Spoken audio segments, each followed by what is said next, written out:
Okay. Women, let me know. And my wife might be seeing this. She watches my videos. She may give me a little grief. So anyway, I was setting up a service at one of our properties that needed to be done. And I said, babe, who should they make the invoice out to? And she said, have them make the invoice out to her name and her maiden name. And I said, excuse me, who should they make the invoice out to? And she said my name, my first and last name. I said, no, they need to make the invoice out to your first name and my last name.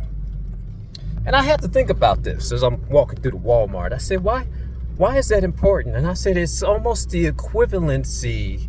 Now, women, let me know if I'm wrong. Now, I understand there's women of profession, you know, and for professional sake, when you're in your professional setting, I'm going to say that when you're in the doctor's office or your lawyer, you know, go ahead and use the maiden name dash the man's last name. However, in any other setting, the man wants his last name as your last name because it has everything to do with identifying with that man.